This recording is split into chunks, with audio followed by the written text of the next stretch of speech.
live from Dallas, Texas, Pich's apartment here. We've got a great show for you, ladies and gentlemen. Pich, can you tell them what's on this very large and boisterous show? Boisterous. Yeah. It will be, indeed. Yeah, get ready for that. We're going to have the Are You OK CP check-in at the beginning, as usual, a little social-emotional check-in. Then we slipped it over to the social media roundup, always the meat of the show. Then today we're going to play starter, backup, bench with a couple of questions and figuring out whether someone's going to be starter, backup, bench. You'll get it when we get there. And then at the end, much like everything in Texas, which is bigger, we've got the large ending. It's going to be great. I'm really excited for this one. Second Cousins out there. And we hope that you all will join us for Court Cousins Night down in Orlando, December 26th, as our Magic take on the Miami Heat. Hopefully, fingers crossed, everything crossed, that Paolo Banchero is back in the lineup by then, but we'll talk more about that later. And we wanted to give a special shout out to all of our second cousins and all-stars over on the Patreon. Bolby the Don, Paulo and Franz's Warmth, Dylan, Magic Player History, Matthew Bell, Dan Young, Damien, and Gloria. I guess I should have actually clapped because you don't have the clapping noise in. Right. Or it's kind of not here. No, we're not going to have it. It's very strange to have you in this studio. Right. Or this corner of my apartment. We're missing maybe some of the bells and whistles or claps in this case from when I'm back at base camp, but it is fun to be here recording in the Pich studio with you all. I had a bell and a whistle over here. I don't know where it went, though. It moved, so I could sit here, I guess. Yeah. On the chaise, the very nice chaise. Draw me like one of your French girls, Pich. Yeah, I feel like that's what that is right there. But, you may have noticed that for some of the recent videos, you haven't been seeing any advertisements. And we're just trying to see, I've been getting kind of pissed off with ads, Pich, lately. Mm-hmm. I'm not saying we won't go back to it, but I was thinking, with the money we make from the YouTube advertising, maybe we can just get a couple more people. Just 3 or 4 more people to sign up for $5 a month on the Patreon, and that makes up all the ads. So if you don't want to watch ads when you click into these videos, but you got $5 jingling in your pocket a month, go over the Patreon and help us out, and that way we can maybe keep no ads on these shows. If you're walking around with jingle of $5 worth of change in your pocket, that's annoying. Well, it's the Sacagawea coins. Oh, okay. I don't know if that's how it's pronounced. It's Sacagawea. I got that one. Okay. All right. Yeah, I was close. All right, man. Well, we're here. We're queer. We're roping steers here in Dallas, Texas. What? And it's time. It's that time for the Are You OK? Well, it was Pride Night the other night, so I'm trying to be inclusive. Yeah, was it? We did not mention that in the wrap-up as part of the way we trash the game presentation. Yeah. But go check out our wrap-up of the Mavericks and Magic game that we went to last night for a little more on their lack of presentation there. Yeah. So, I don't know. I'm a little bit worried about this Are You OK CP check-in, especially for the second cousins out there, the way the team has been playing, Pich. But we are here. We're with each other. So, I have a little bit of an idea maybe, but I don't know the full story. So, Pich, how are you doing today for the Are You OK CP check-in? I did that thing I do sometimes where I've selected a photo that is mostly Magic adjacent because I feel like I'm doing pretty good. It's been good having you here. We've been out and doing some things I normally wouldn't be doing, so that's good. And it's always good to see you. It's good to have you here, and I enjoy that. But I've selected this picture of KCB because I think this is sort of the Magic community's OKCP check-in right here, where we're kind of like, hey, come on. What's going on? What's going on? Like, it's frustrating. You can tell in this picture he's frustrated. You've got Christian Brown, don't call me Braun, being like, yeah, man, this is dumb too. He's kind of there behind me, and I feel like this is you and I kind of like last night, just us at the game. Like, what's up here? Like, what's up? Like our vibe when we're hanging out is usually never that sour. Even when we went through the early years of this team not being very good, it was all fun and good. But like last night, this was really us like leaving. It was really just sort of a, what's happened here? Like, because we regressed to a point where we didn't want to be. And, that is actually a part of the mood here because that's what you're here for. That was the main event of this whole thing. And so it kind of soured it a little bit, and I think we've all kind of got that little vibe and feeling that's not great right now. Yeah. Yeah, I feel that. I feel that. I'll segue then right into my check-in here, Pish, because I have right here KCP Kenny. He just started a YouTube show, a podcast, so he's a competitor of ours now. Come on. Yeah, I know. It's like it wasn't enough, to make that, was it $260K a game? You need to compete with us, KCP. And we're the 8th subscriber. I did subscribe on his YouTube. Don't give him numbers here. Yeah. So, go. There's no videos posted. He's got 8 without any posting. So, hey, well, you know what? Let's keep Court Cousins above Kenny's podcast just for a little while. I think it's called The Doghouse or something like that. If you haven't already, you're watching this video, go over and subscribe. But I have this because it almost looks like in this pose, Pish, he's got one of those smiles that he's kind of forcing. Like he's just like, yeah, everything's okay. Everything's totally okay. And just like him and his play on the court, maybe he's like, yeah, everything's okay when it's really not inside. And like you said, Pish, man, I'm so glad to be here. Yesterday was a bummer of a day, though. I've been looking forward to that day for a month now, ever since I really booked the trip. Freaking Cowboys got throttled. That's my football team. Went live to the Magic game. They got throttled. Lost Sun has not been out once. It is just a cloud factory, which is very rare for this area. Yeah, and I mean, it's still way nicer than Connecticut right now. Oh, for The sure. lady told me it's like 30 degrees, so I'm definitely grateful for that. And the sun is kind of my adversary with this French-Canadian and Irish blend that I have going here. Fair. It's a fine wine that gets burnt very easily if you put the grapes in the sun too long. But I was, just kind of bummed, man. Just kind of bummed that all those things didn't go my way. As I said, I lost my bets. And yeah, I'm just feeling a little anxious. Now my vacation here is coming to an end. Going back to work soon. Haven't really done much schoolwork since I've been here, so that anxiety's kicking in a little bit.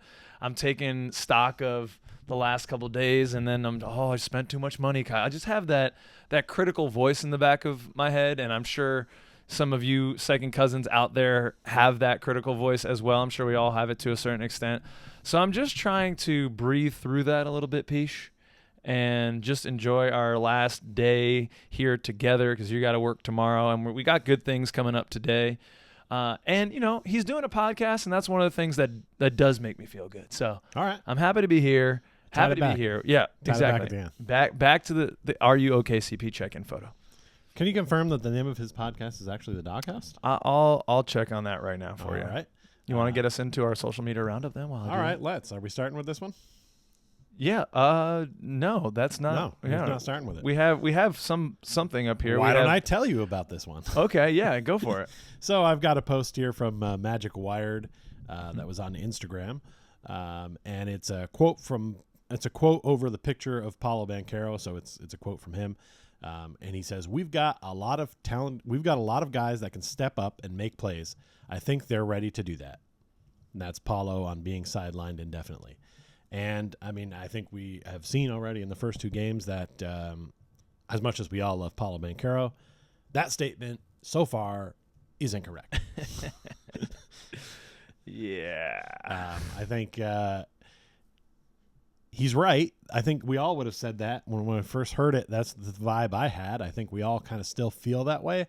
I think this team just needs to figure out a way to deal with him being gone. We've always kind of struggled because when we have a good rotation and it's solid and people are healthy, that's always when we're at our best. I mean, right? I mean, that seems like most teams would be. But like whenever we have to like make some sort of change, even if it's on the bench and one of those guys gets hurt and that rotation changes, those guys don't play as well. So Right.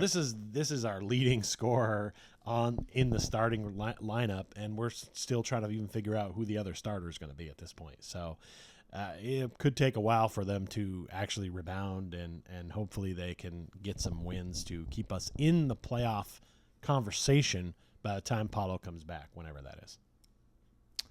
Yeah, I don't believe Paolo meant this. Okay. It doesn't feel that way yet, but I like that he's being positive with his teammates. And one of the big problems maybe to this, the flu has been running through the team. We've had a hip contusion from J.I.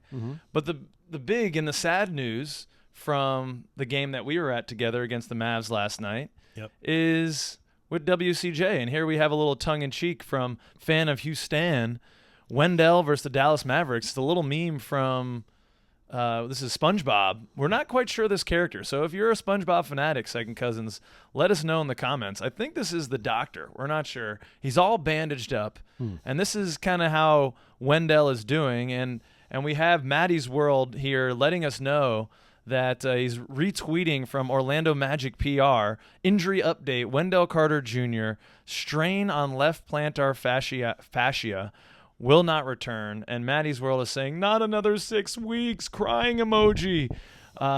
Wendell was in tears on the bench. We couldn't see the tears. We saw his dejected stance, head down, Jalen Suggs trying to console him. We could see that from where we were sitting, but tears when you go back to the replay, you feel like, man, another blow for Wendell, a similar injury that he's had before, and it shouldn't be something serious, but the way that he was reacting certainly makes it feel like Maddie's onto something here with, are we going to be without our starting big man for 6 weeks?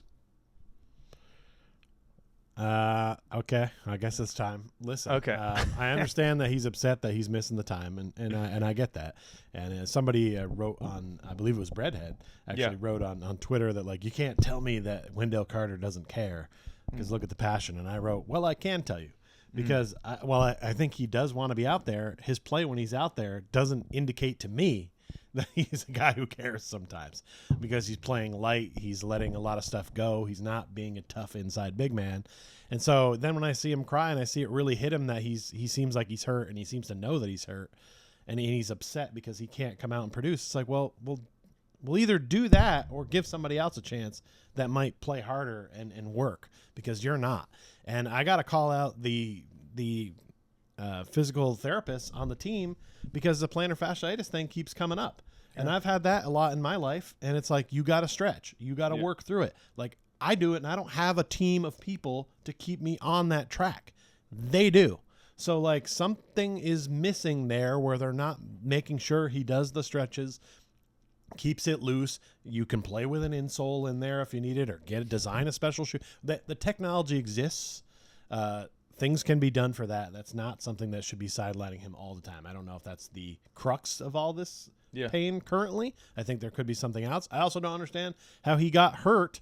There was a break in the play, and then he was back in there. He even got the ball and took a shot. It's like when you noticed that and you were hurt. Look, everyone saw you limping before that break. Right. And then they sent you back out there. Like, that's irresponsible on the coaching staff to let a guy go back out there who just got hurt. Like, don't let him go back out there to see if he played. Let him go run it off on the sideline, or it was before halftime. Just put him in the locker room. We'll check it out. We'll reevaluate. But don't put him back on the court. Like, could have made something worse. Maybe he did. I don't know. But that's, to me, it's a small gripe in a way, but it's like, what are we doing here? Like, are we being careful with this guy? Are we not? Is somebody working with him? Are we stretching him out? Like, obviously he's injury prone, which is exactly what you want to talk about here in this next slide. Yeah. Because we just offered him got him a contract extension that he didn't need to get at that time. No. And this is why you don't do it. Because a guy who's injury prone and doesn't play all the games, we said this when it was done, we're looking at the amount of games he's played per year, and it's like, that's a lot to invest in a guy that you can't count on all the time. And even if he was a legit starting five in the NBA, and I don't think he is. So it's, I think, a big reach, and it's showing up even more now, and it stinks. And I wish Wendell all the best. I hope you come back and man, prove some of this stuff wrong. Yeah. Get tough, man. Get tough. That passion you showed because you got hurt and you can't play anymore, put it in your actual play when you come back.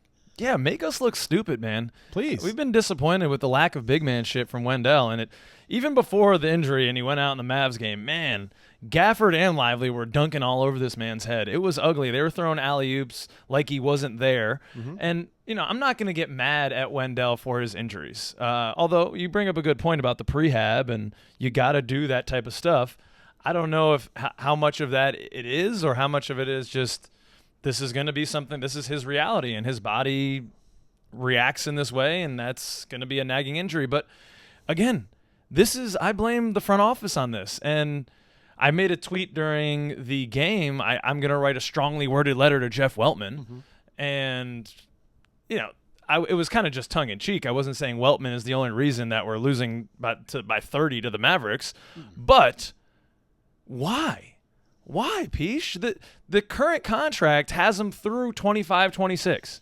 That I don't know. My maths aren't that good. That's not this year, Peach. Right. That's through next season. And then even then he's a restricted free agent after that. So people would have to actually I'm not 100% sure on that. To double check me on that. But you have the offseason to make that extension if you really want. Right. The extension now brings him up through 28, 29, starting him at 18 million and going up through to 21 million. I believe that last year is a club option, but now you're with Wendell through 27, 28, where he's going to be making 19 million and then 18 million the year before.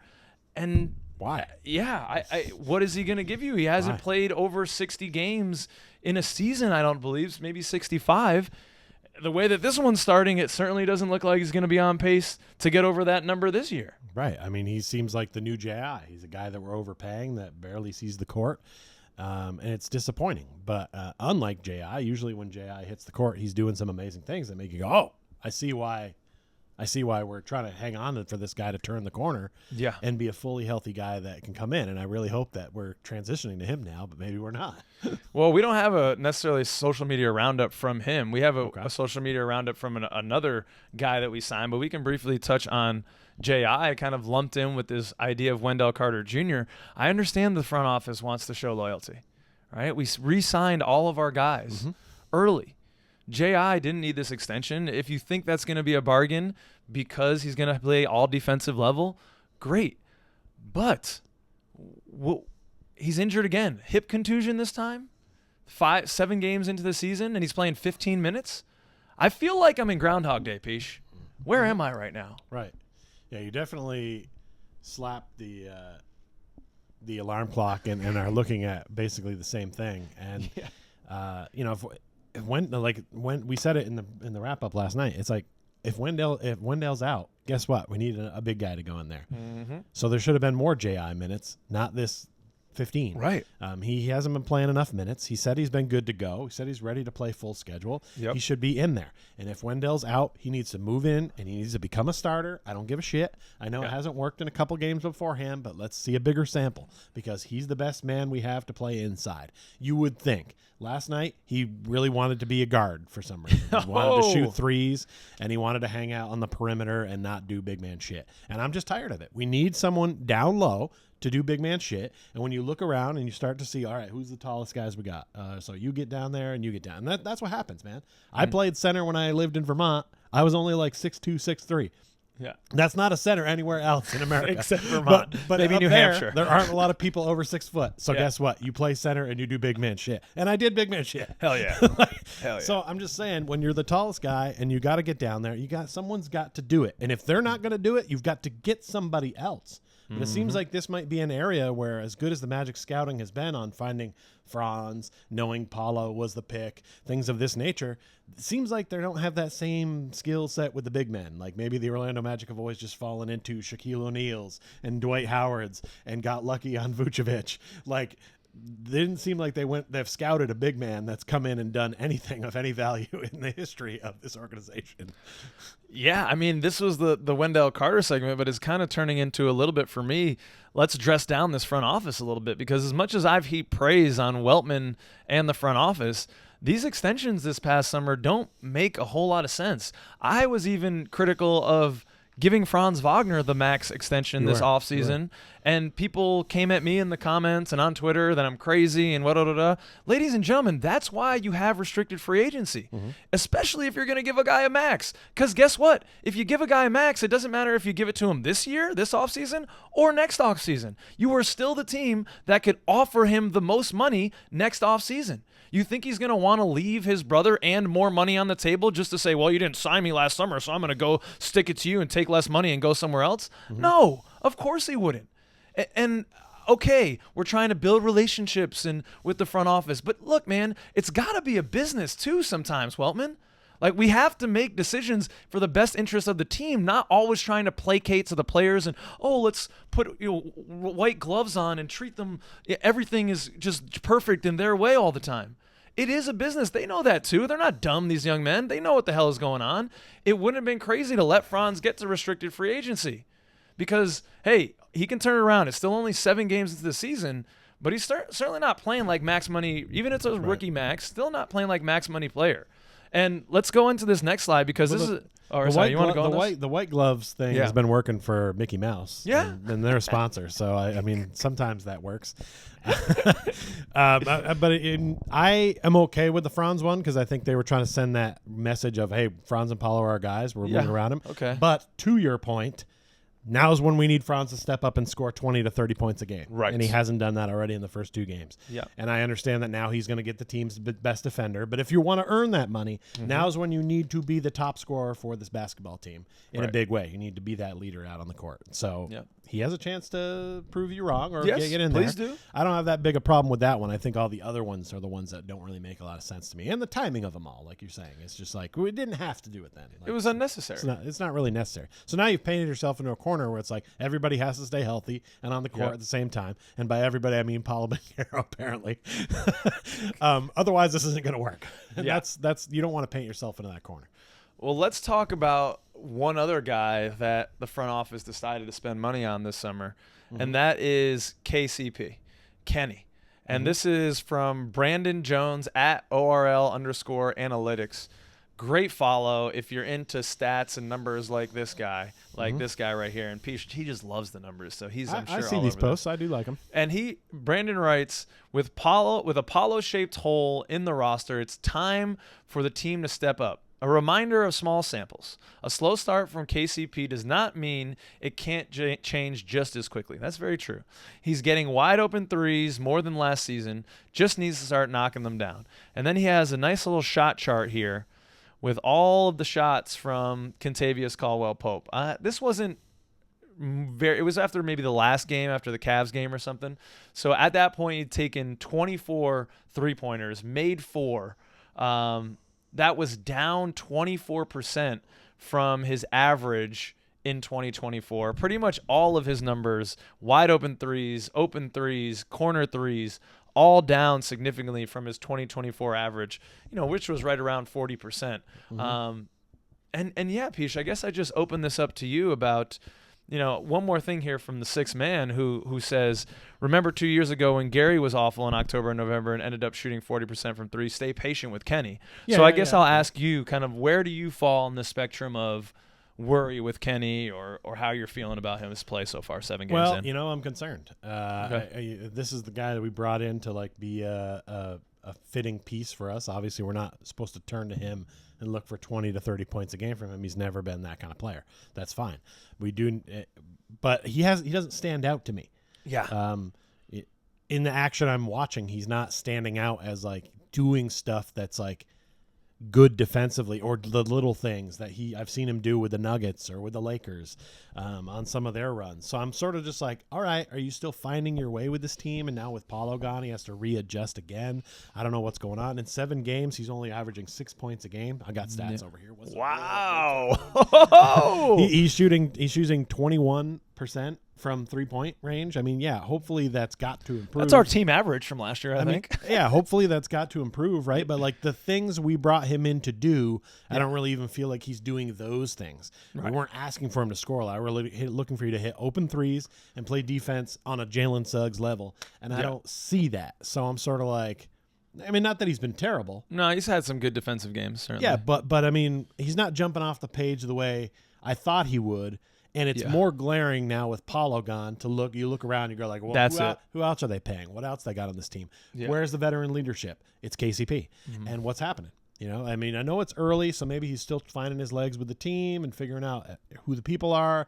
Maybe, I don't know if he's stepping up and saying stuff in huddles or not, but I'd like to think he'd be one of those guys that's a veteran leader that could stand up and say something. Someone needs to say something. It should be Coach Mose. It could be anybody. Someone needs to get these guys in a room. We got to regroup. You guys are on the road right now. Hopefully they're doing a bonding a mission of some sort to get together and figure out how can this team score baskets? Because I'd say half of the first quarter against the Mavs, they look pretty good. They were finding half is generous. First half quarter, of the first quarter. Yeah, okay, yes. That's what if I didn't say that, I meant to say that. The first half of the first quarter, they were finding ways to get to the basket. Yep. They were doing things, and even later in the game, the 3-pointers we missed. They're open shots. Wide open. But I mean, teams at this point are just like, hey man, we want you to shoot from out there. Right. So you got to prove those. You're going to get those open shots still until you prove you have someone on the team that can hit them. I don't know if it should be the J.I.'s of the world, the Moritz Wagners of the world that are trying those. I don't think those are going to be high 3% players for us. I just feel like people are in the wrong spots sometimes. So they got to figure it out for sure. There's a lot of things that need to happen for this to be okay while Paolo's out. And by okay, I mean trying to bang through like maybe a 500 record while he's out. And I wouldn't bet any money on that happening right now based on what I've seen in games 1 and 2. I think it is crazy to me. It feels a little crazy to me how much the front office just seemed to bank on Paolo Banchero always being there with his team construction. Because like you said, the first games when Paolo was there, I was disappointed with Kenny's shooting, but the defense was still there, and you're like, all right, well, if he's locking down on defense and he's doing his thing, then okay, because Paolo's scoring the rock. That's all good. But now, where is it going to come from? Where is the creation coming from? And it's unfair for me to desire that from Kentavious Caldwell-Pope. His whole career, he's never been a creator off the dribble. That's not who he is. He averaged 9 points last year, ladies and gentlemen. Right. Like, we can't have unrealistic expectations of what Kenny's going to bring during this stretch. He's a high level role player. He's a championship level role player. Right. But a role player only works around the star. Right. And right now our star is gone. Yeah. And just the deficit in playmaking and ball handling and being able to create your own shot and draw some advantage to get the defense rotating, that's a glaring weakness for us. Jalen Suggs, who they've entrusted to run this team and the first squad, he's not stepping up right now. I mean, he's scoring some points, but he's not creating those disadvantages and making the defense work, so the shots are tough. He was forcing it a little bit in that first game. Right. Last game, he didn't force it quite as much, but also he didn't score as much. So yeah. It's a very... But this is like what we were talking about. There were guys out there that you and I talked about. I talked about Tyus Jones ad nauseum. He's having a great year for the Suns, and maybe he wouldn't have come to the Orlando Magic, but I think he's pretty close to a minimum contract. So you can't tell me that if we would have offered him $6-7 million a year, I think he would be on this roster giving us some creation. You brought up Dennis Schroeder. We could have united the German super squad. He's averaging 22 points a game. The guy clearly knows how to fill it up. He can get a bucket. That's something we don't have right now. Yeah. More about that later. And it's just like, he works well with our squad, and he's just hanging around out there. What's up? You don't like guys that can score? I don't know. And now, if you're in this situation, see, in the summer I wanted these moves, Pich, but I don't really want the front office to make these moves now because you got to trade for a guy now. You got to give up assets. Yep. In the summer, you didn't have to give up anything to get Dennis Schroeder, to get Tyus Jones, to get these, a backup center, and there were centers available, like Andre Drummond, who's a beast and just Manu gets boards. Ginobili's still dunking at the age of 47. Let's bring him in, man. Let's bring him in. I saw a photo of someone posted about Evan Fournier in the gym looking ripped with a six-pack. Like, let's just get every retiree in here.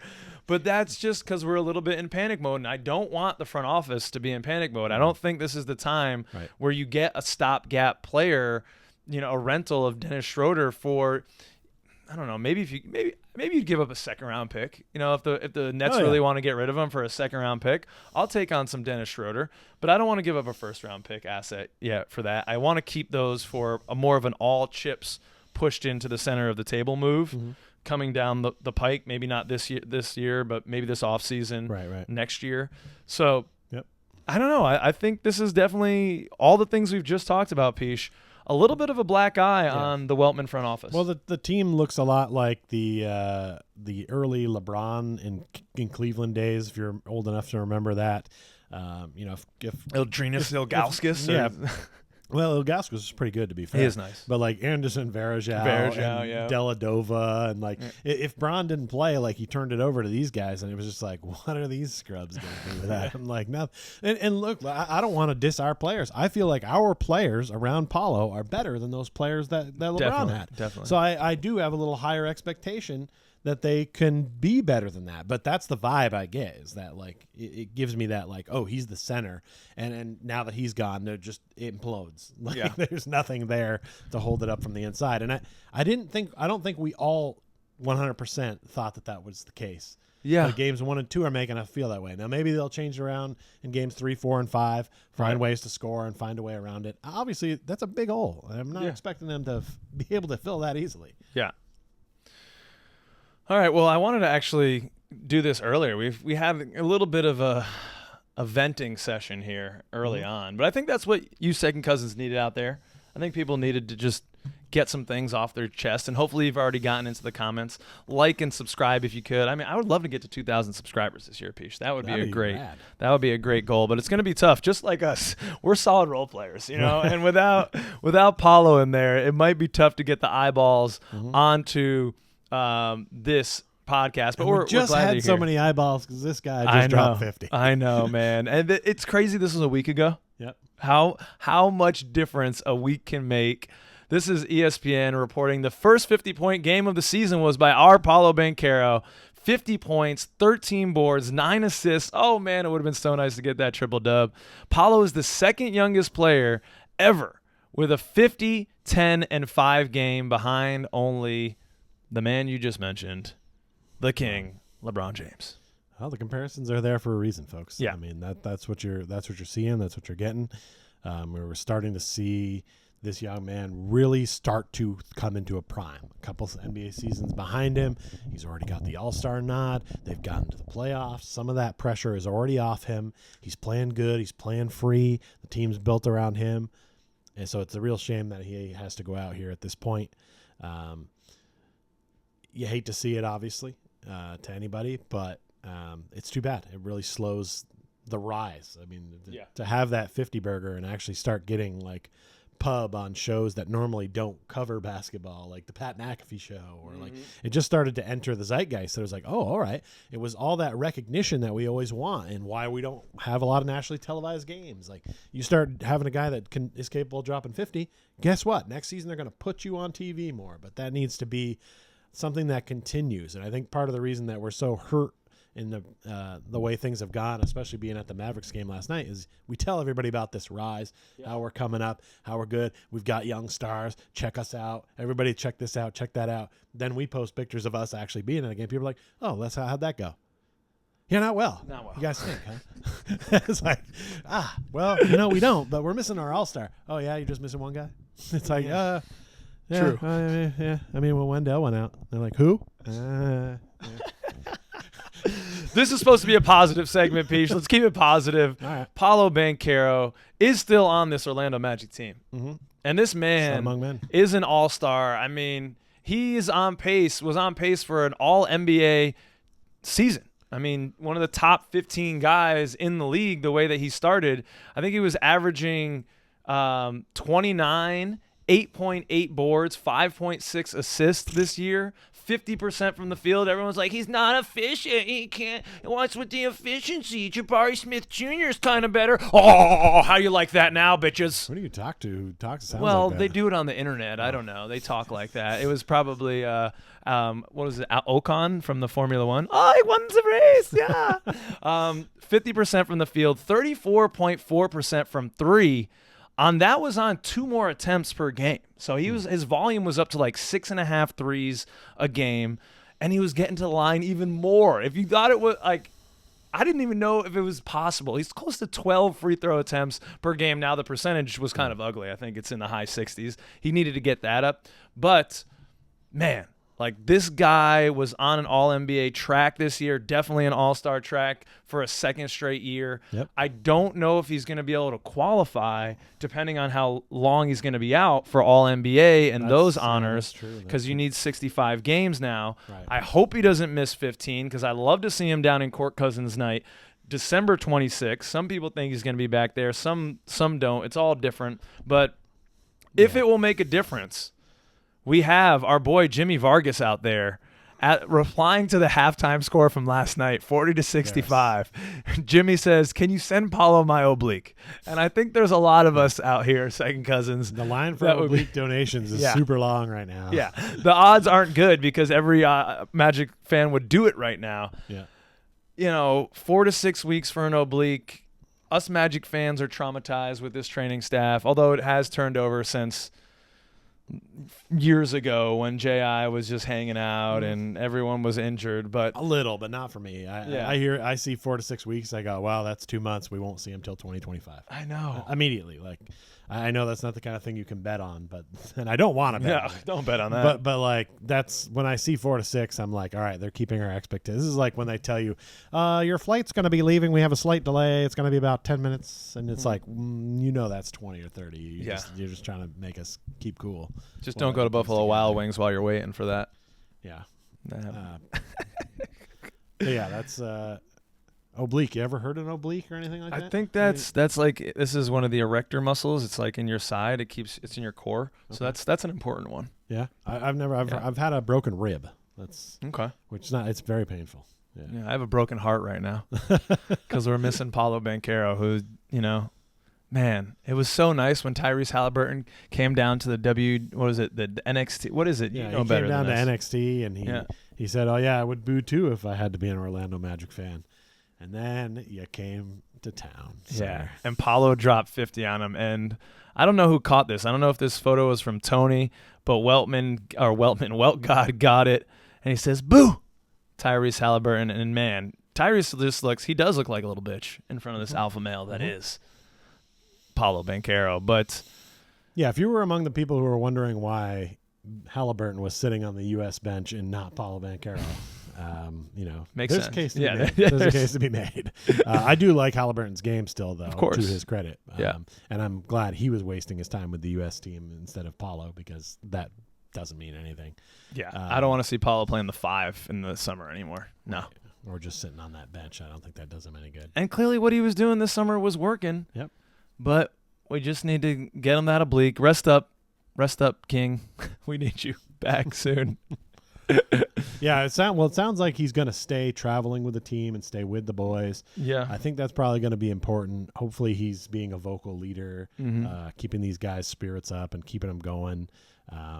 That's important, I think. If he's just away and doesn't go on the road with these guys and he stays away, I think that hurts the camaraderie. And this team's always had good team camaraderie. Yeah. It's so good that like the front office is like, well, let's just pay them all and keep them together forever.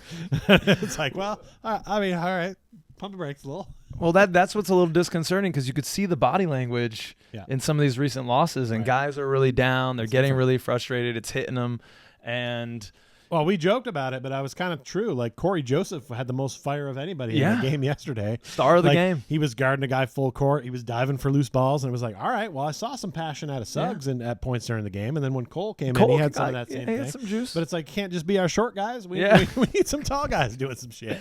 Like, definitely the body language was off. There was a lot of complaining from Franz about calls again, as usual. But, hey, in a game where you're taking on Luka Doncic, it was going to be just a complain fest because I don't understand what too many Europeans, I guess, together. They do love to complain about missed, and it's like Luka was complaining about a call when it's like, you're up 31 points, bro.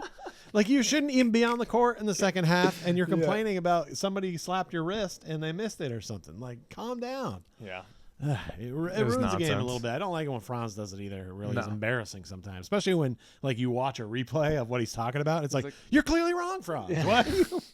Just let it go. Like, more letting it go, I think, will get you more calls down the line. Mm-hmm. If you're chill with the refs and you're like, all right, and you just keep it quiet. Yeah. If there's a controversial call against you and another guy who's like Franz or like Luka, you're going to get that benefit of the doubt.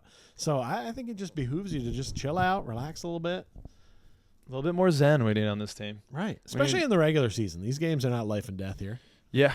Yeah. Well, we'll see. I mean, I'm curious as to how far we can fall in this Eastern Conference. It's going to be far. Yeah. I mean, the Bucks obviously are having their own woes. Right. Which is good for us because it's another team in that middle of the pack that we would be battling with. But when Paolo comes back, we're gonna have to go on a massive run to try to catch back up with the way things are looking right now. Hopefully, that changes. But it's not. It's hard to be optimistic about it after what we saw in the first 2 games. Now they're going to Oklahoma City Thunder tonight as we record this. Yeah. They got some other tough games. I can't imagine that's going to go Suns. well because the Thunder are playing well and they're at home. They're undefeated. Yep. So by the way. All right. Yeah, I mean, and there's teams down in the bottom, like you said, that are also going to be getting guys back and going on a run. You can't imagine the Bucks are going to be this bad all year. They're 1-5. They're last place in the Eastern Conference. Well, they're not missing anybody. The Philadelphia 76ers, that's true. They are missing their 2 big guys. Right. When they get back, they're going to want to make a run. Paul's supposed to be back soon. Yeah, I mean, there are teams up right now that you didn't think would be there. The Bulls are playing really inspired basketball. You're tied with the Hawks. You're tied with the Nets. These are teams you thought you'd be way clear of. Yep. Obviously, only 7 games in. Mm-hmm. But, I mean, man, if Paolo's out 10, 12, 15 games and right. you drop 10 of those, it's going to be quite the hole. It's going to be a hole to dig out of. But I still think we are a playoff team. I think we're a play-in team, if that's what you mean. A play-in team. Yeah. A play-in team. I mean, because playing postseason basketball. Right. Okay. Yeah, because the play-in in the East could be a losing record, which is kind of crazy. Yeah, well, that's the way they've designed it. They got crazy about it. Instead of taking the top 8, and they just decided, well, we can cram more teams in. We can let everybody in and do a thing. And it's like, okay, it's bad for the game, but if you want to do it because it's money, go ahead. Now, we don't have this in the show, Pish, but I mean, and this is probably bad juju, but I'll put it out there because there was a San Antonio Spurs team. David Robinson got injured. They got a guy named Tim Duncan. We got a team, Paolo Banchero goes down. Yeah. There's a guy named Cooper Flagg that everyone wants to hobnob. But not even just Cooper Flagg. Oh, boy. There's a lot of guys at the top of this draft. It's a very deep draft. If you get bad luck this year, is there a silver lining? I know that's crazy to even talk about. Should I not? I've thought about it because I mean, look, here's the thing. After the last 2 games, and we're talking about how this is the regression to like when we started the podcast and that really terrible year we had. So it's natural for your mind to think about that kind of stuff because for so long, I've been trained. Everybody, you'd hear the community talking about like, well, maybe I guess it's time for Tankathon. So to hear that coming from you in house is a little dodgy. I'm sorry. I can't say it didn't run through my head. Yeah. I just said I wasn't going to say it. You know what? I apologize, Second Cousins. I shouldn't have given voice to that. Paolo's coming back. We're going to be okay. No, we're making a playoff run. We're done with the days of the lottery. We're still too much better than those bad teams only 3 teams don't make the play in at this point. Yeah. So I feel like it's almost impossible to not make that. Yeah. So, come on. What I'm hoping for is the Nuggets to continue to struggle because we have their pick. All right. So let's get a lottery pick from the Nuggets, and we keep kicking ass. All right. Keep riding that. Keep riding that horse, that Jokic-driven horse. He would love that. All right, let's go into the next segment. This one is starter, back of and bench. We're going to give a prompt or a question and then 3 options. And, Pish, we're going to put them in order from the one we like the most, starter, all the way down to the one we like the least, that's sitting on the bench. I feel like I'm sitting on the bench over You there. are a little bit on the bench there. I feel larger than you. Look at this. I'm taller than Court Pish. Cousins host, starter, back of bench. Apparently, I'm on the bench. Right on the bench. All right, here's the first one, Pish. Yep. We've talked a lot about it. I mean, as we have to. With Paolo being out, who is going to be the leading bucket getter for this team? Is it going to be Suggs, Franz, or someone else? How are you ordering those things? I mean, it's supposed to be Franz, but now I feel like he's going to draw the best defender on every team, and that he doesn't do well when that happens. He's much better as a second banana because he likes to get to the hoop. So if teams can now kind of double on him and they're not worried about him passing out for an open shot because they know we're not going to hit him, I'm going to take Suggs here just because of that. It shouldn't be, but I'm going to take Suggs because at times he'll just do his own thing and he can create his own shot a little bit. He does like to do those pull-up threes you hate, but that's when he shoots them the best. I guess I got to go with him because he's the only one I've seen have a jump in shots and additions since coming in. I mean, as far as someone else, I got to put someone else on the bench, I guess. It could be a De Silva. Could be. No one's gonna jump Franz in the someone else. I don't think anyone would jump Franz. Moritz's brother, like Moritz maybe can get Moritz can can boogie get once in buckets. a while.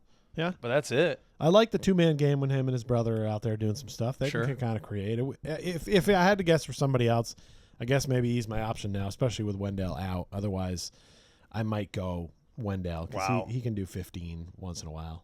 Okay. I mean, I'm not looking for 20s and 30s here out of these leading bucket getters. Last night, our leading scorer was Franz with 13 points, I think. Oof. So that's gross. Oh, yeah. I don't think we got into the double digits anyone until like the third quarter. It was too long. It was not good.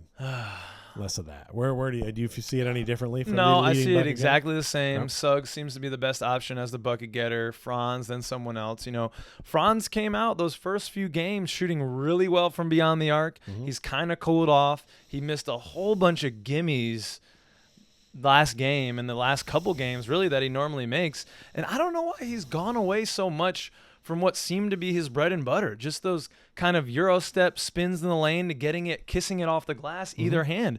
Man, his freshman, sophomore years, he was unstoppable with those. And even a little bit of a Dirk fadeaway he was adding. Haven't seen that. Yep. I mean, I know the three-point shooting has been hit or miss, so whatever. But it's just that around the bucket game that was such a hallmark of his. I feel like those are going to start dropping for him. I hope to hell they are. He's had a lot that are bouncing out. He's not quite taking the right angle off the glass and stuff. I mean, it's kind of compounding a bigger problem of, well, now Paolo's gone. We need you to score. Yeah. And so the last 2 games, it seemed like there's so much more pressure on each one that bounces off the glass, then the rim, and you're like, is it going to drop? And then it doesn't. And Franz doesn't do well when he's frustrated early. You can tell, like, he's a very rhythm kind of guy. Like, so as far as once he started out bad like that, I was kind of like, I don't think we're going anywhere tonight. Because if he can't get in a rhythm and get comfortable, he won't even try shooting at that point. Like, he doesn't look for a shot anymore. But if he's getting some hoops and he's getting to the bucket, he'll occasionally try that little step back that he has. It looks good usually when he does it. It's. But this is an opportunity, there's an opportunity. There's silver lining here with Paolo being out. These are opportunities for guys to step up, much like in the first years in Franz's rookie year when Jalen Suggs was out and he was forced into point Franz for 15, 20 games of that season. Mm-hmm. Those dribbling skills have really come to benefit him as he's able to kind of slide back into just an alternate second playmaker. Mm-hmm. Those skills that he developed his rookie year, have really helped. And there's a little bit here now. Suggs really is going to have to create. It's going to push him to have to break guys down off the dribble, something he's not very good at and hasn't done really well yet. He's going to have to work on it. Somebody else, Anthony Black is going to have to continue to step up and become a bigger part of this team. Moritz Wagner, like all these guys are going to have to be more accountable. And so we'll see. It could be good for them. Talked about it a little, but I think a big part of who that someone else is depends on what they decide the rotation is going to be with Paolo out. They have not figured out who the starter is going to be. They haven't figured out how to fill that role in the bench rotation, and that's going to be huge. I think right now it's a little on Mosley to figure out who's best for this role. Who are we putting in these shoes? They have to come up with a regular rotation without Paolo because he's going to be out for several games. So they need to come up with that, and then we'll be able to really figure out maybe who that someone else is. Yeah, I mean, he's had a tough freaking job with all this, like the flu, and then Goga's injured, and then J.I. with the hip contusion, and now Wendell with the plantar fasciitis. I mean, I like just kind of moving Goga into the starting lineup and running Wendell at the 4 and then kind of keeping everything the same. But Goga's been out, and now with Wendell out, I don't know what the hell you do. Do you put J.I. Is in Goga there? hurt? Because I feel like I haven't heard anything about it. But I don't know exactly what the injury is there. Let us know traveling in the with comments. the team, so you'd think maybe he's good. I don't know. If he's good, he's in tonight. We don't have anybody else. Call up Mac though. McClung. Get him up from the G League. I know. Get I him was from disappointed. The Magic here. I was disappointed we didn't get any McClung minutes last night because I was like, oh, this seems like one of those games, but they're doing the two-way thing. So Okay, next one. All right, this one's inspired heavily from last night. Yes. Mavs big man, we missed out on the most. We had an opportunity to probably get all of these gentlemen, one in the draft, one in the we could have traded for easily, one that I'm sure we could get for a second-round pick because he's deep on their bench. We've got Derek Lively. You've got the Gafford. And you've got, it's not, I don't know what his first name is, the Gafford. Daniel. Daniel Gafford. Danielle. And then Dwight Powell. Okay. Well, man, we missed out. This is very easy for me. Yeah. Okay. I think they just actually go in that order. I think Lively, Gafford, Powell, because you didn't have to give up anything for Lively. Right. I was at the draft, Pish. Well, Jet Howard. Yes, that's we it. wouldn't I have guess Jet that's Howard, true. That's and true. We'd have Derek Lively. That's true. But I was at this draft. I was with the lady. This wasn't the one. We went to the Paolo Banchero draft, which was a hell of a good time. Great historic magic moment to be witnessing. Mm-hmm. But I ended up going to this one because we had 2 picks in the top 11. So I said, shit, all right, let me go for some action. Let me check it out. And after we selected Anthony Black, going into that draft, I'm thinking we need a big and we need a guard. All right. We needed some depth at both of those positions. Yep. And so when we took Anthony Black, I immediately thought Derek Lively. Like, he was the first big that people thought was going to come off the board. Awesome. Like, we're going to get – this is a great draft. I'm surprised he wasn't gone. Honestly, yeah. And it came around, and then we took another guard / forward. Well, we did need 3-point shooting, so – Sure. And that was the big question about Anthony Black, who has now become a very proficient 3-point shooter, 40%. I mean, that seems to be a real thing for him. I know you always. Yeah, can I just say this? Okay. You always like to talk about how proficient somebody is at shooting the 3-pointer. Yeah. Like, oh, he shoots 40%. But how many are they shooting? Not a lot. Because it's not a lot. Probably I don't like think I saw under Black 2. throw up a 3 last night. No. So like, well, that's because Jonathan Isaac was putting them all up. Right, and that's a problem. I'd rather see AB taking those threes. Right. Last year when he played the Mavs and he was here, he took them and he made them. Well, none of our guys right now are like a create your own 3 guy. Maybe a little bit Jet Howard, but Anthony Black's not breaking people down off the dribble and doing a step back 3. Right. He's hitting a set shot. But I mean, that's neither here nor there. And maybe that's why they decided to take Jet, because we were so lowly with the shooting at that time. And they're, this guy's going to be our kind of shooter of the future. But man, we needed big depth, and Derek Lively was right there. And then he comes on the scene and has a tear it up year with Dallas. And sure, you could say, well, if he comes to Orlando, he doesn't have that same type of year playing with Luka Doncic, who loves to throw the lob. And sure, those things are true, but I still think you're going to get a damn good player who can rebound the basketball, who's going to give you energy, who's going to block shots. He's going to be an inside presence. And that was for just your draft pick. Like, you didn't have to trade anything or give anything up. A guy that you could have gotten that we talked about, I definitely mentioned on the show when we were doing our trade deadline such, was Daniel Gafford. And okay, the Mavericks gave up a first-round pick. That first-round pick was, though, from the Oklahoma City Thunder. So it's we're talking like 28, 29. Yep. These are maybe third, like it's the lowest first-round pick, pretty much a second-round pick. Right. So we could have given up that first-round pick we have from the Nuggets for this year. Yep. And I'm sure the Mavericks would have taken that. That's probably going to be a little bit better than the OKC Thunder. And I don't know what we're going to do with that. You think we're really going to get a guy at 25 that's going to be better than Daniel Gafford? Imagine Daniel Gafford in this lineup and Wendell playing more limited minutes off the bench at like the 4 with J.I. and Moritz. Like, or if now he's the we're talking center, it makes a little more sense. Yeah, man, come on. Like, these guys are available, and Dwight Powell, whatever. That guy. Well, I put Powell on here thinking he wasn't going to make the list, but let's be honest, I would take Dwight Powell in our lineup right now. He hustles, he blocks shots, he does the big man shit that we don't have any of.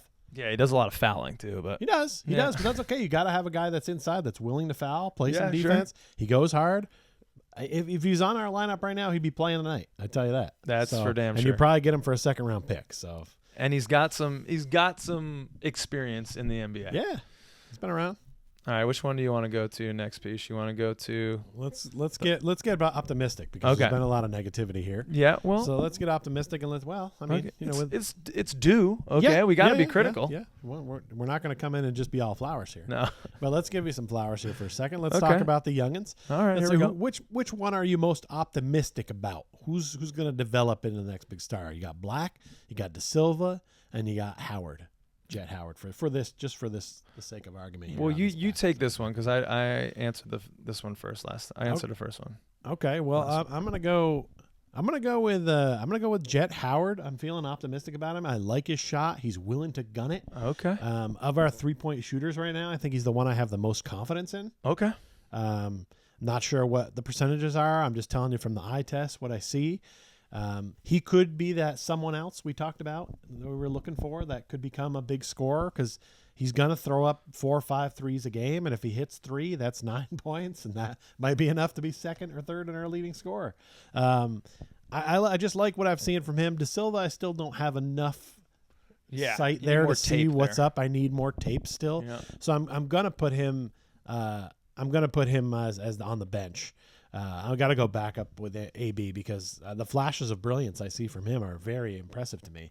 And it's almost weird in a way that I'm not putting him as the starter on this one because I feel like he could be a starter for us and could be argued that he could be our starting point guard. But there's something about the way we do offense right now where it's like we almost don't want a point guard that brings it up and creates plays. Yeah. He's got a little bit of that Markelle Fultz in him, and we didn't want that. So now AB does it, and we're sort of like, well, we can't have you doing that much, so you're only going to get 8 minutes tonight.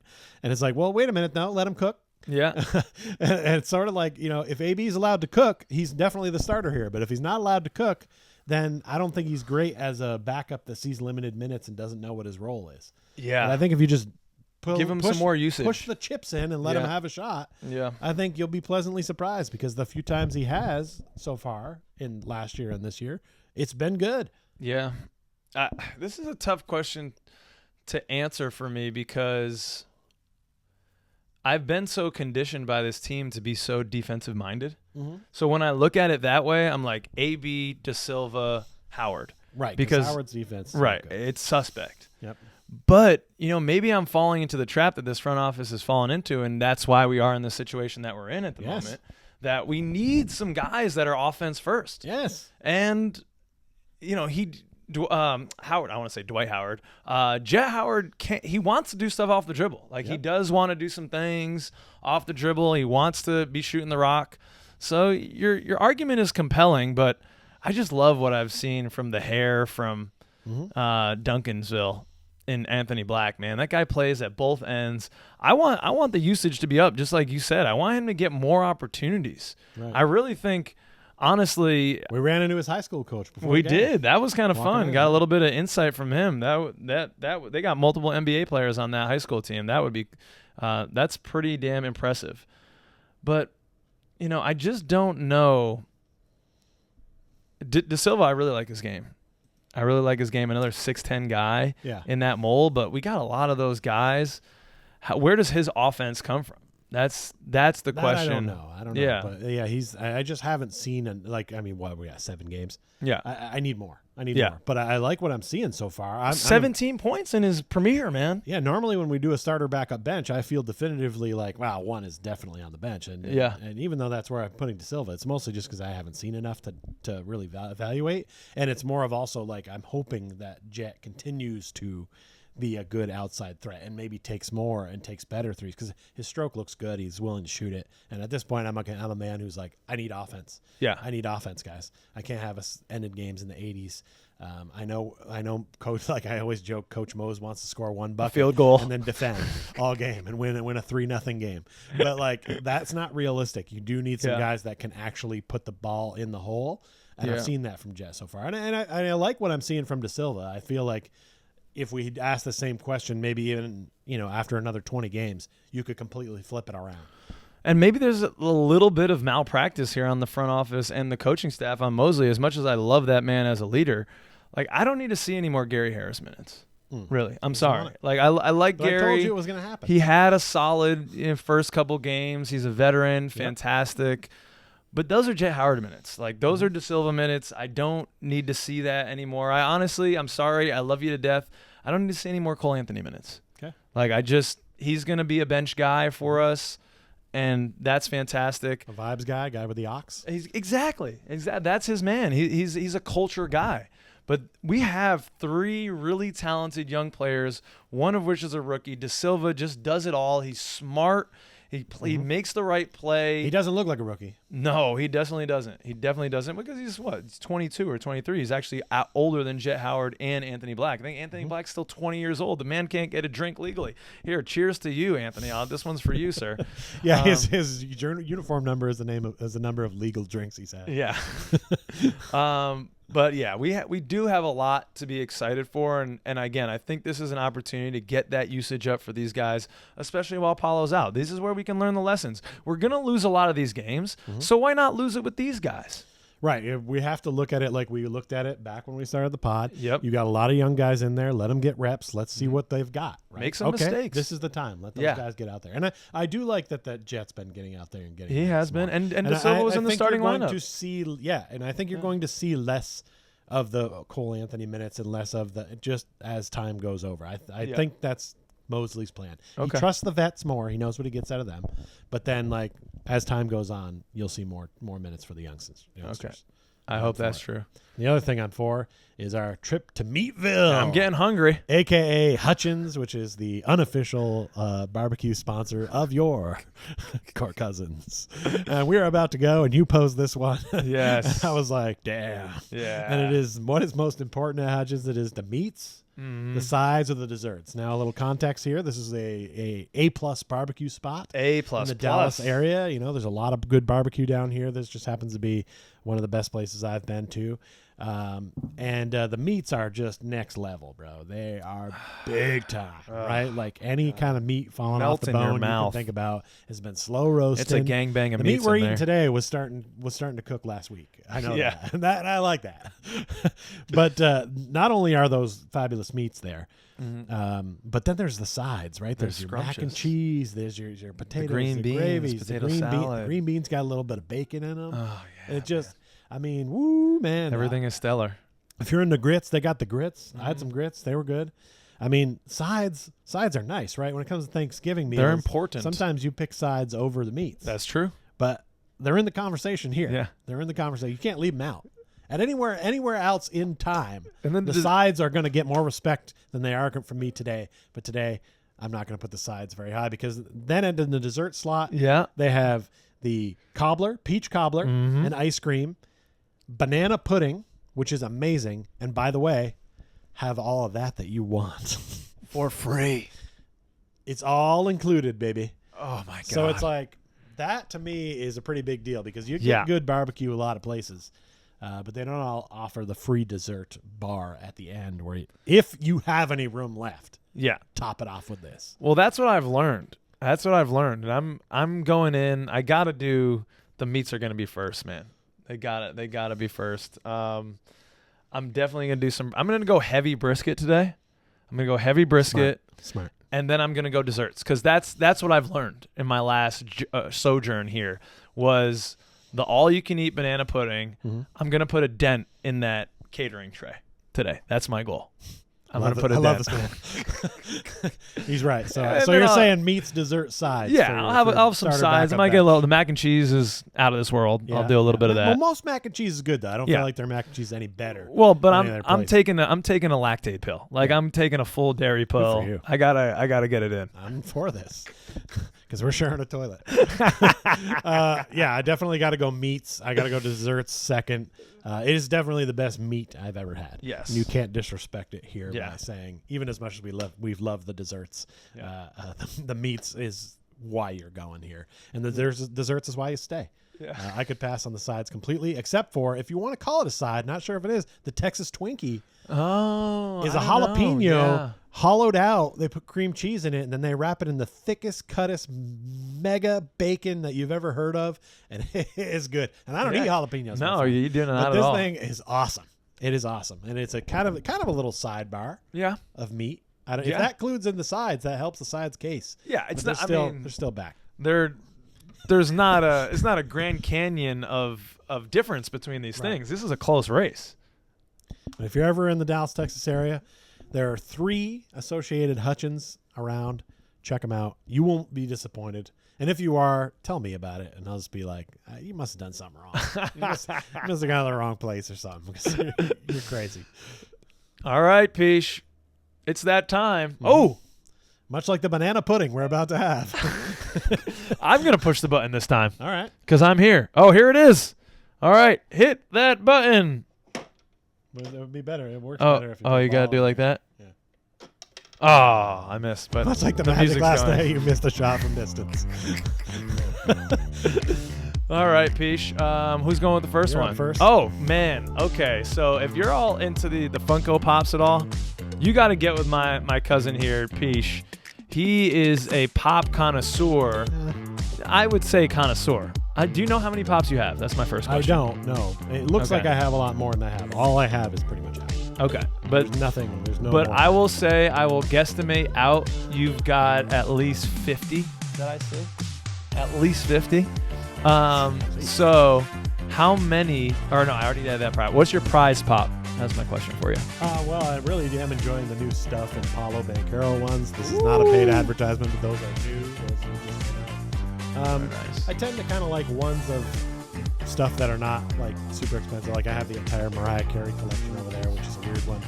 Going to her concert in a couple weeks. That's not weird. That was my first crush. I definitely got a messed with Voltron it. one. Like I've got stuff, shows I like or sports players. I don't have a lot of like heavy end ones. I have the entire Transformers collection. Those are probably my favorites. You say heavy end ones. Like, what are the big time ones that go for money? Well, there money? are pops that are signed by like the actor who voices them, or for the Oh, actor who yeah, played that makes them, or sense. the player, or whatever.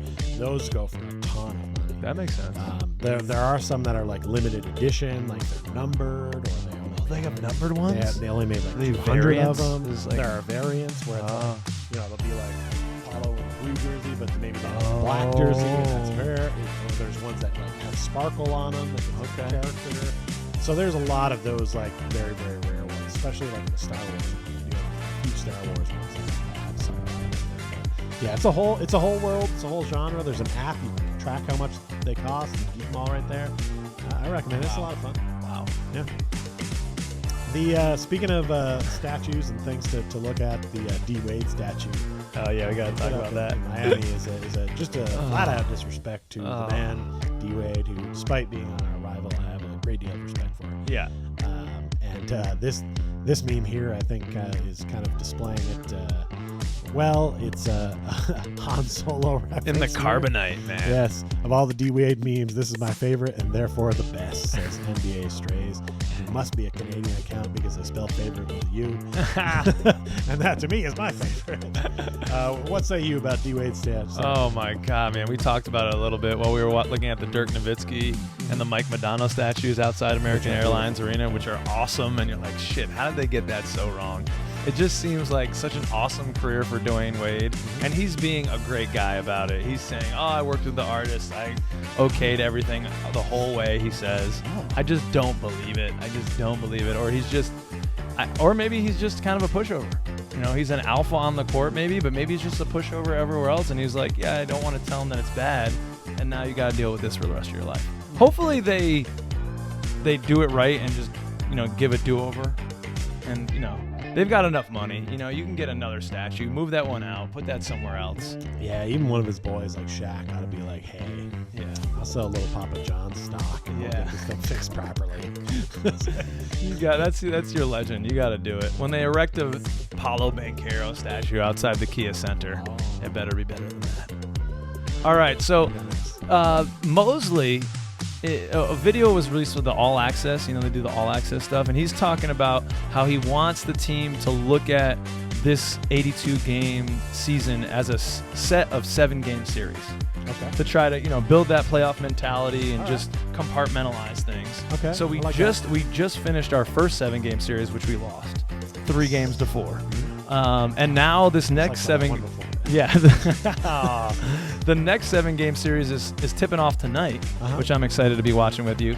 OKC Thunder, Indianapolis, New Orleans, the Wizards, Philadelphia 76ers, Phoenix Suns, and the Los Angeles Clippers. What do you got in our next 7-game series record, Pish? Oh, I think this one's over in 5 games, maybe. Yeah. This is another one of those moments that reminds me of the early version of the show where we did used to challenge ourselves with questions back and forth. That was kind of fun. In the segment we called wager time. Sometimes called Wagner time. Yeah. This is one of those situations where I look at these games and I go, I hope we win 2 of them. Yeah.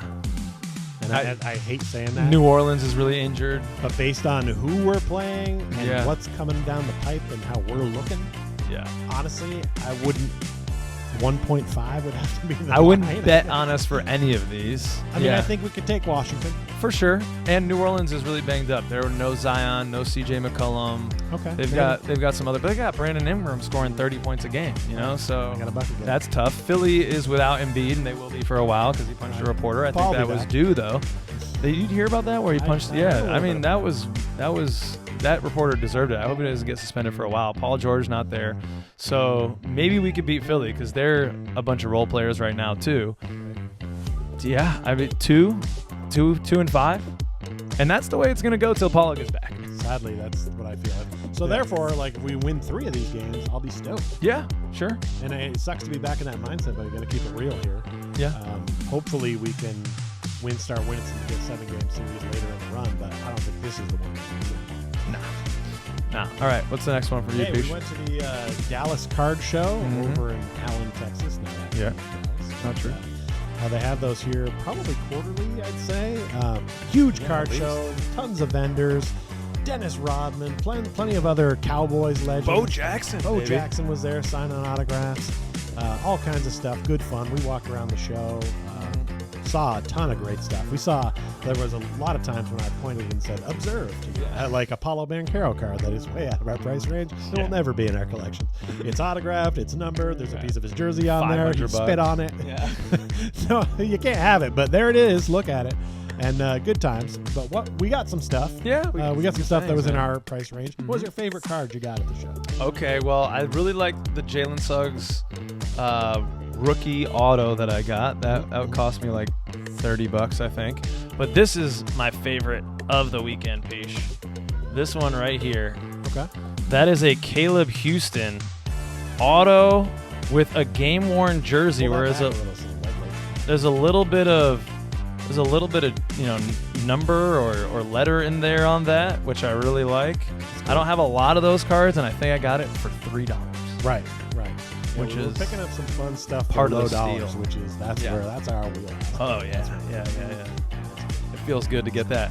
I'll just flip it for my large ending bit here and ask, what was your favorite card, sir? I didn't get a ton of Magic cards. Yeah. I was kind of letting you scoop a lot of those. No, you weren't letting me, sir. I was having a day. You were having a day. I was having a day. You were finding all the gems. We'd start looking in the same box, and I'd look at one row, you'd look at the other row, and you're like, oh, this. I'm like, oh, man, you get all the good stuff today. So I had to start to warrant out. I got some good football stuff. I found some Broncos and Bills stuff I like. I found this fun card of Tim Raines, Expos legend. It's numbered to 100. I'm a big Expos guy. I have most Expos cards ever made. So whenever they come out with ones in the newer eras, that's when I have to like, oh man, like I don't have it for any version of this card. So that was a big pickup. But if you want to get magic about let's do it. I picked up one of the Sam Vincents. Yes. With Jordan in the number 12 jersey. It's in good shape, so I might get it graded because if these are graded, they're like $100, $200 if it's a 10. Because he's in that 45 jersey. He's in the 12. The 12 jersey. This is 12, so that's one of the other numbers that might get Jordan more in the game. That's why that card's popular. And then I picked up one of these rookie sweaters of Jalen Suggs. Oh, these cards are dumb, but this was like $2, and I was like, all right, cool, throw it in the pile. It's fun. But for an extra $1, you could have had a Caleb Houston. I know, if I had looked in the right piles. You definitely outpiled me. You did much better. I had some luck. Magic department. Yeah, I had some luck today. No doubt. Yeah. All right, what's last here? Last is me asking you this. Hey, in the gaming world, I know you don't game a ton. Not really. There's a couple of really big series, franchises that are about to blow out their 6th version. And I'm talking about Call of Duty, and I'm talking about GTA. Wow. Which one of these are you more likely to play? I'm definitely way more likely to play GTA. I did play Grand Theft Auto like 1 and 2 on the Sony PlayStation when they were 2D and you were at the 30,000 bird view and you were just watching your car and your guy run. Oh yeah, I play those. Yeah, that was sick, man. And I could get into that, just like banging prostitutes, killing pimps, robbing banks. Shit, that'd be cool. I got 5 over there, and I'm nice with it. Okay, maybe I'll light that puppy up, dude. I didn't know if either one of these was going to be something you'd do. I could live my alternate ego, you know what I'm saying? I play a little of both. I've definitely played more GTA. Yeah. Not a first-person shooter guy. I'm not good at first-person shooters. Nah. I used to play them with my friends just because we'd all get on and play, and if they end up getting in there doing it, maybe I'll join them. But I stink. I'm a camper. People hate me. Yeah. I just camp, and I'm like, I hope to like not die as many times as I kill, which is pretty rare. If I get like an 8 and 8, I hang it on the fridge, and I'm like, that's my best, everybody. I'm out. Oh, Jalen Suggs is a big Call of Duty guy. I think Is he was he? talking about it in the last. He said he's legit. And he follows some teams and. Well, I don't want to wish you any bad luck, Jalen, but I hope that you shoot better on the court than you do on the Oh man, me too. I think I took the Jalen over as one of my parlays tonight. It's been tough, Magic fans, but hey, there's light at the end of the tunnel. It's just an oblique. Paolo will be back. He's not dead, everybody. No, he's coming back. He's not dead. let's get ready. That may be tough to watch the team, but hopefully it wasn't tough to watch us today. Yeah, and it wasn't tough to do the show with you here side by side. I don't think we've ever done the show side by side. No, it's very close. It's odd. It's nice to be able to see the actual feed of what the show is going to look like. You don't ever. I never get to see this. What a treat. Until next time, second cousins. It's been real.